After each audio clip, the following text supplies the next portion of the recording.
Décidément, le pays de Paul Kagame se confirme davantage dans son soutien apporté à la rébellion du M23. Ils sont une centaine d'éléments de l'armée rwandaise munis de plusieurs munitions qui est pour rejoindre le territoire de Kaunda Boninza du M23. Alors, nous avons en ligne depuis Goma notre permanent dans la région, Patrick Tialoua. Est-ce que vous nous confirmez cette information?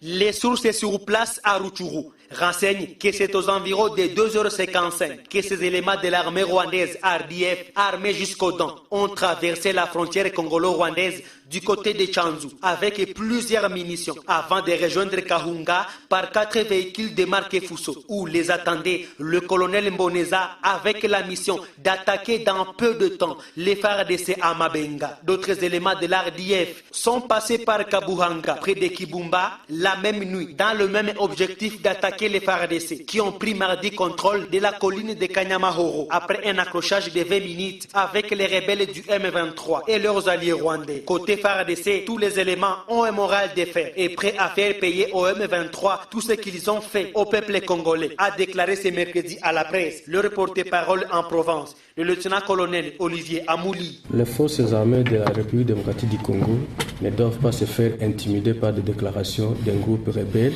qui est déclaré comme étant une force négative. Et je pense qu'il serait mieux au M23 de pouvoir obtempérer à la décision de tous les chefs d'État membres de la CIRGL qui leur a interdit toute activité militaire. Et si jamais il récidive, je pense que le M23 va payer le prix de son entêtement. Tout ce qui est sûr est que vous devez avoir confiance en nous parce que nous avons l'obligation et le devoir de restaurer l'autorité de l'État partout où le M23 occupe. Pour Amouli, dans peu de temps, le drapeau de la RDC sera hissé à Rutshuru. Et sur la ligne de front, pour l'instant, il y a la calmie, nonobstant l'incident qui s'est passé hier, tôt dans la matinée, où le M23 a tenté une incursion contre nos positions et il s'est buté à notre vigilance.